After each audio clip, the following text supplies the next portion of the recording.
오늘 성경 말씀은 디모데후서 2장 20절에서 22절입니다. 모든 그리스도인은 하나님께서 부르신 당신의 종들입니다. 교회 사역 외에 다른 직업도 하나님께서 부르신 소명입니다.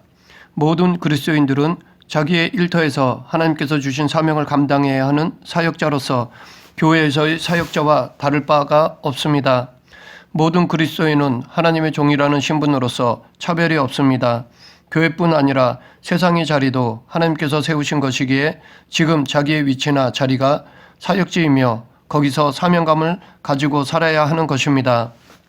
오늘 본문에서도 사도 바울은 그러면 하나님은 어떤 사람을 쓰시며 우리가 하나님께 쓰임받기 위해서 어떻게 해야 하는가에 대해 말하고 있습니다.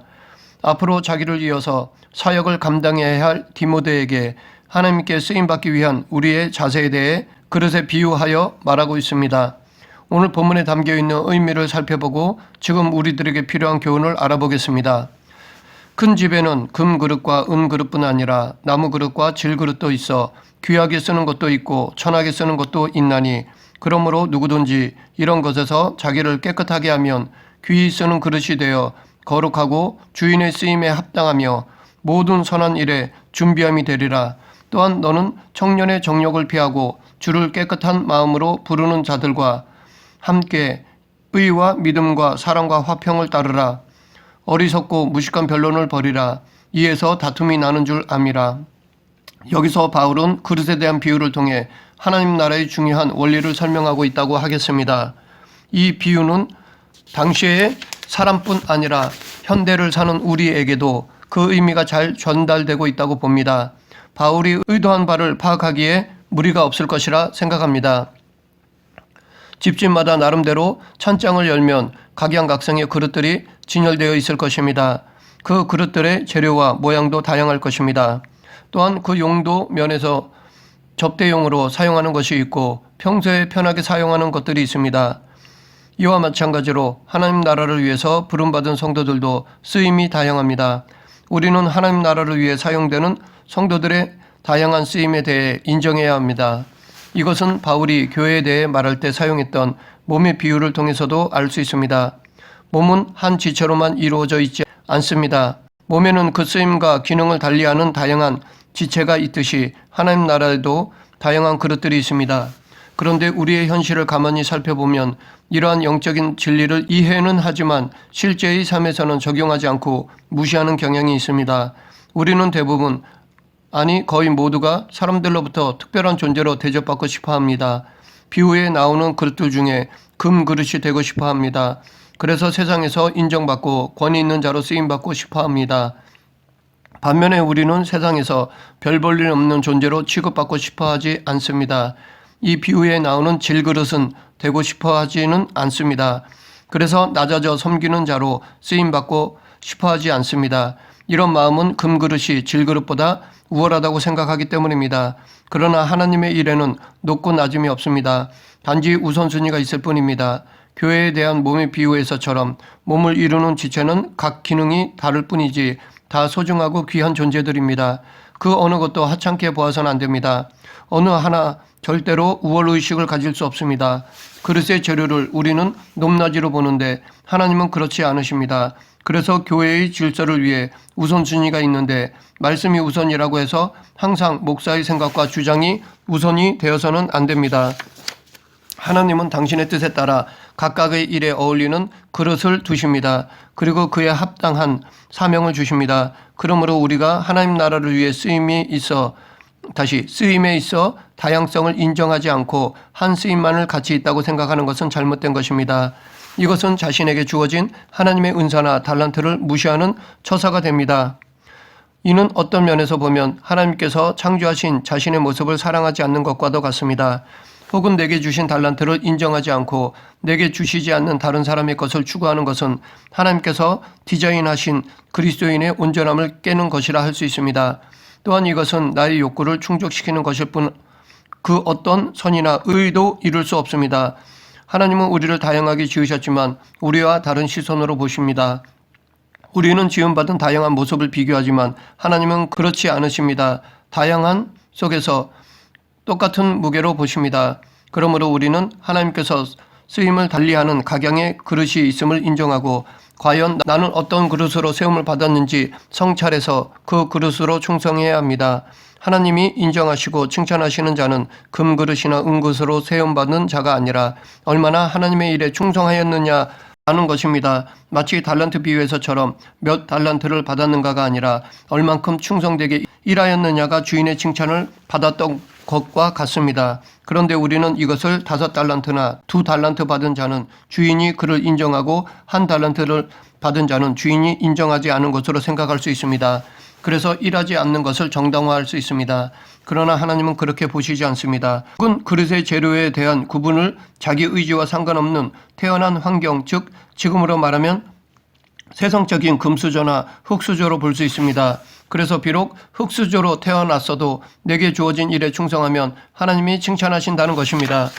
또한 바울은 하나님 나라에는 다양한 용도의 그릇이 있음과 더불어 이것들의 쓰임에 대해 말하고 있습니다. 여기서 아주 선명하게 그릇들의 쓰임에 대해 2가지로 말하고 있는데 그것은 귀히 쓰는 것과 천히 쓰는 것입니다. 그런데 귀히 쓰이는 그릇과 천히 쓰이는 그릇을 구분하는 결정적인 기준은 다시 말해 귀히 쓰겠다 또는 천히 쓰겠다는 하나님의 의도를 결정하시는 요소는 21절에서 말하고 있습니다. 그 그릇의 재료가 아닙니다. 누구든지 이런 것에서 자기를 깨끗하게 하면 귀히 쓰는 그릇이 되어 즉 그 사람의 외적인 조건이나 내적인 능력이 아닌 자기를 깨끗하게 하는 것, 이것이 바로 하나님께로부터 귀하게 쓰임받을 수 있는 조건입니다. 우리는 이 비유를 듣는 순간 벌써 귀하게 쓸 것과 천하게 쓸 것이 나누어지는데 하나님은 그렇지 않으십니다. 그러면 여기서 말하는 자기를 깨끗하게 한다는 것은 무엇을 의미하는 것일까요? 이것을 알기 위해서는 자기를 깨끗하게 해야 한다는 말씀 앞에 나온 이런 것이 무엇을 뜻하는지를 알아야 할 것입니다. 여기서 이런 것이란 16절부터 계속해서 말하고 있는 망령되고 헛된 말을 가리킵니다. 즉 이단과 거짓 교훈에 물들지 않고 하나님의 말씀을 따라 성결한 삶을 사는 것입니다. 이것이 하나님으로부터 귀하게 쓰임받는 조건이 된다는 것입니다. 이렇게 하나님께는 당신의 말씀에 따라 성결하게 사는 자가 귀하게 쓰임받는 그릇이 됩니다. 이는 세상에서 쓰임받는 것과는 다릅니다. 세상에는 귀하게 쓰임받는 사람은 재능과 능력이 많은 사람입니다.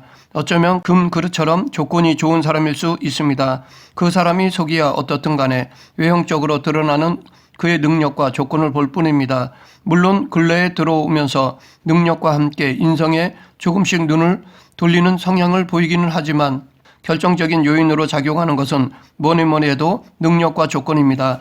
그렇기 때문에 세상 사람들은 자기의 능력을 인정받기 위해서 수단과 방법을 가리지 않습니다. 하지만 하나님께서는 이런 세상적인 조건보다 더 중요시 여기는 것이 있는데 그것은 그 사람의 성결함입니다. 세상과 타협하지 않고 거짓 교훈에 물들지 않고 오직 하나님의 말씀으로 중심을 잡고 살아가는 사람입니다. 이런 사람이 하나님께 귀히 쓰임을 받습니다. 그러므로 우리가 하나님께 귀하게 쓰임을 받기 위해 준비해야 하는 것은 능력만이 아닙니다. 그보다 더 하나님의 말씀을 따라 자기를 정결하게 하는 것이 우선되어야 합니다. 어떻게 보면 이것이야말로 하나님의 종으로서의 기본이라 할 수 있습니다. 이 성결한 삶에 수고와 노력으로 실력을 더해야 합니다. 그러면 하나님뿐 아니라 세상 사람들에게도 인정받고 쓰임을 받을 수 있습니다. 계속해서 바울은 22절에서 디모데에게 청년의 정욕을 피하라고 당부하고 있습니다. 그런데 여기서 주목해야 할 것은 이 권면과 더불어 디모데에게 주를 깨끗한 마음으로 부르는 자들과 함께 의와 믿음과 사랑과 화평을 따르라 라고 하였습니다. 이 말은 혼자 성결과 거룩을 추구하여 하나님께 쓰임받으려 하지 말고 주님을 따르는 다른 사람들과 더불어 함께 하나님의 나라의 일꾼이 되라는 것입니다. 주지하다시피 현대사회에서 두드러지게 나타나는 현상 중에 하나는 극단적인 개인주의입니다. 이 개인주의에는 장점도 있지만 단점도 있습니다. 오늘날 개인주의가 팽배해짐에 따라 많은 사람들이 다른 사람들의 상황과 처지가 어떻든지 상관하지 않습니다. 아무리 악한 것이라도 나에게 이익만 되면 괜찮다는 사고방식에 물들어 있습니다. 즉 모든 선악의 판단이 이익관계에 있고 진정한 이웃사랑이 결핍되어 있습니다. 성도들 역시 예외가 아닙니다. 이런 부분에서 바울은 개인의 신앙을 지키는 것도 중요하지만 한 공동체를 이룬 다른 사람들과 함께하는 신앙이 더욱 아름답고 가치 있다는 것을 강조하고 있습니다. 또한 이것은 선택사항이 아니라 명령입니다. 그렇기 때문에 우리는 의와 믿음과 사랑과 화평이라는 공동의 목표를 위해 공동체와 함께하고자 하는 의지와 결단과 노력이 필요합니다. 우리의 신앙은 개별적인 것이지만 공동체의 성숙과 성장을 꾀하지 않는다면 온전한 신앙이라 할 수 없습니다. 물론 마지막 때에 하나님의 심판대 앞에 개별적으로 설 것입니다. 그러나 심판의 기준은 하나님과 이웃을 얼마나 사랑했느냐 하는 것이 될 것입니다. 그렇기 때문에 다른 사람들과 함께하고자 하는 의지와 노력은 우리가 하나님에게 귀하게 쓰임을 받고 있다는 확실한 증거가 될 수 있다고 하겠습니다.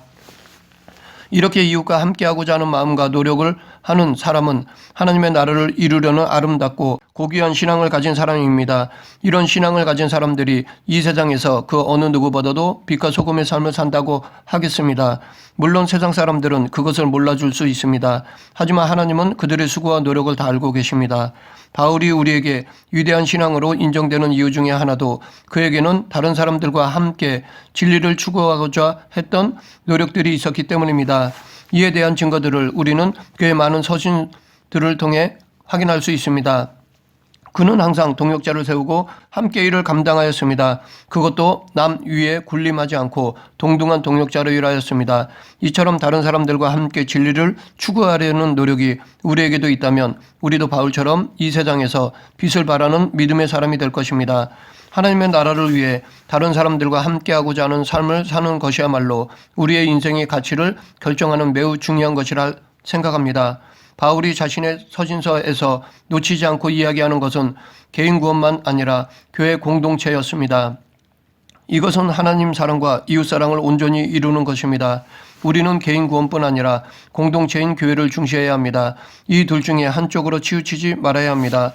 그런데 바울은 여기서뿐 아니라 로마서 9장 21절부터 23절에서도 우리가 하나님께 쓰임받는 존재로 지음받았다는 것을 토기장의 비유로 말하고 있습니다.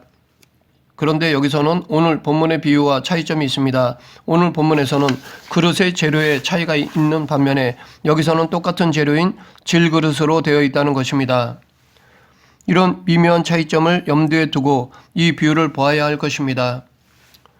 토기장이가 진흙 한 덩이로 하나는 귀 있을 그릇을 하나는 천 있을 그릇을 만들 권한이 없느냐. 만일 하나님이 그의 진노를 보이시고 그의 능력을 알게 하고자 하사 멸하기로 준비된 진노의 그릇을 오래 참으심으로 관용하시고 또한 영광 받기로 예비하신 바 국률의 그릇에 대하여 그 영광의 풍성함을 알게 하고자 하셨을지라도 무슨 말을 하리요.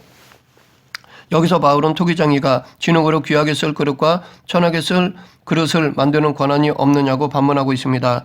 토기장이는 지금으로 말하면 도자기 공예가입니다. 이 도자기 공예가는 같은 흙으로 어떤 도자기는 귀하게 쓸 것으로 만들고 어떤 도자기는 막 쓸 것으로 만듭니다. 이 구분은 전적으로 도자기 공예가의 마음에 달려 있습니다. 그러므로 도자기는 왜 자신을 이렇게 만들었느냐고 항변할 수 없습니다. 하나님은 우리에게는 도자기 공예가와 같으신 분이십니다. 이사야 선지자도 주는 우리의 아버지 신이이다. 우리는 진흙이요 주는 토기장이시니 우리는 다 주의 손으로 지으신 것이라 라고 하였습니다. 하나님은 친히 흙으로 우리 인간을 빚으셨습니다. 그리고 그렇게 빚은 인간들 중에서 어떤 사람은 당신의 구속 섭리 안에서 귀하게 쓸 그릇으로 선택하시고 어떤 사람은 막 사용하다 버릴 그릇으로 선택하셨습니다. 그러나 그렇다고 해서 지음받은 우리들이 자기 모습에 대해 하나님께 왜 나를 이렇게 지으셨습니까? 라고 따질 수는 없는 것입니다. 왜냐하면 토기장이 대신 하나님이 창세전부터 당신의 선하신 뜻에 따라 작정하신 대로 인간을 지으셨기 때문입니다.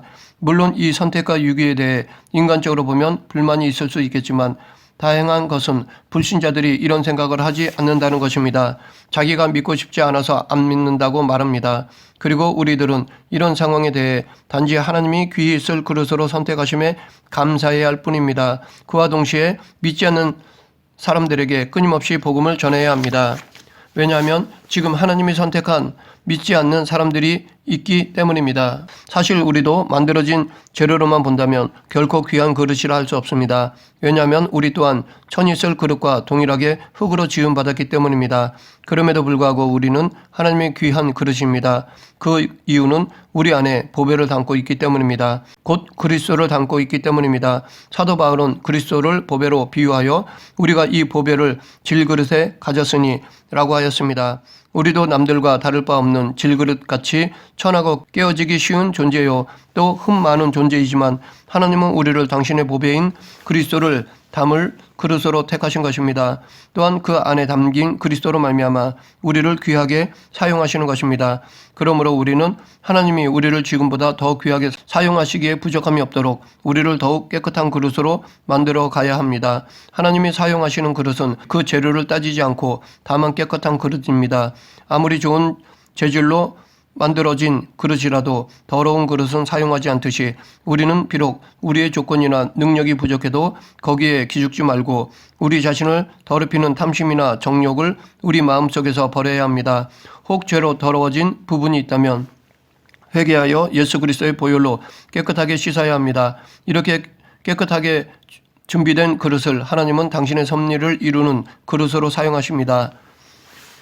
또한 바울은 로마서 9장 22절에서 만일 하나님이 그 진노를 보이시고 그 능력을 알게 하고자 하사 멸하기로 준비된 진노의 그릇을 오래 참으심으로 관용하시고 라고 하였습니다.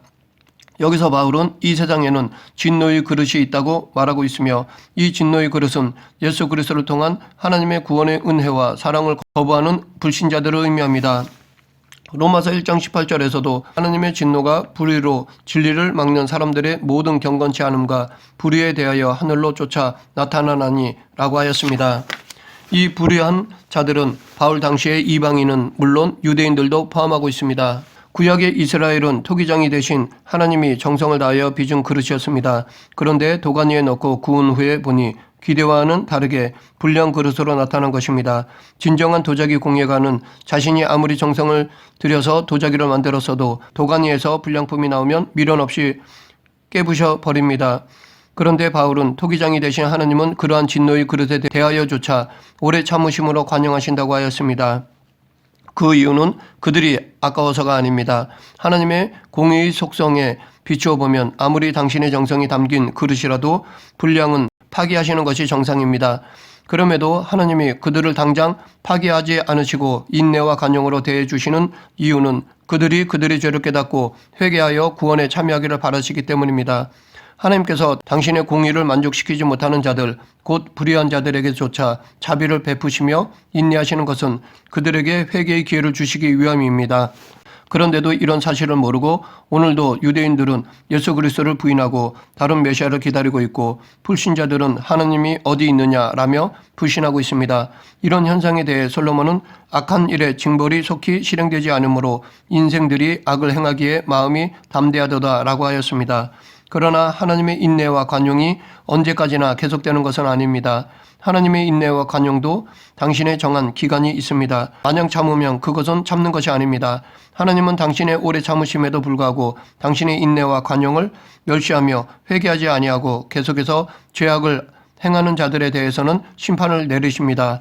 반대로 하나님이 당신의 긍휼과 영광을 주시기 위해 택한 사람들에 대해 바울은 영광 받기로 예비하신 바 긍휼의 그릇이라고 하였습니다. 이것은 바로 우리들을 가리킵니다. 성도들은 지금도 그리스도 안에서 성령님을 통해 하나님의 영광을 누리고 있습니다. 하나님과 교제하고 하나님의 영으로 인도받고 하나님을 아버지로 부르는 영광을 누리고 있습니다. 그러나 아직 우리는 완전한 구원의 영광은 받지 못한 상태에 있습니다. 이미와 아직의 상태에 있습니다. 우리는 현재 하나님의 구원의 섭리가 완성될 날을 기다리고 있는 중에 있습니다. 그러한 의미에서 우리들은 영광 받기로 예비된 그릇인 것입니다. 말씀을 맺겠습니다. 하나님께 쓰임받고 싶다면 하나님을 위해 무언가를 하려 하기보다 먼저 나 자신을 깨끗한 그릇으로 바꿔야 할 것입니다. 하나님께서 쓰시고자 하는 사람은 기본적으로 죄와 싸워 이기고 극복해야 합니다. 죄와 싸워 이기지 못하면 언제든 사울 왕처럼 버림을 받을 수 있습니다. 반면에 늘 하나님 앞에 성결한 삶을 살아간다면 다윗처럼 귀하게 쓰임을 받을 수 있습니다. 물론 인간이기에 넘어질 수 있습니다. 그럴 때 회개하고 믿음의 길을 걸어가야 합니다. 다윗도 그랬습니다. 말씀을 내 삶의 기준으로 삼고 기도로 내 삶을 성찰할 때 우리는 성결한 삶을 살 수 있습니다. 늘 거룩함으로 성결을 유지하며 하나님께 귀하게 쓰임받는 저와 여러분이 되길 간절히 축원합니다. 기도하겠습니다. 거룩하신 하나님 아버지, 늘 저희들의 마음을 깨끗하게 거룩하게 하여 언제라도 하나님께 귀하게 쓰임받는 그릇이 되도록 수고하고 노력하는 성도가 되게 하여 주시옵소서. 예수님 이름으로 기도드립니다. 아멘.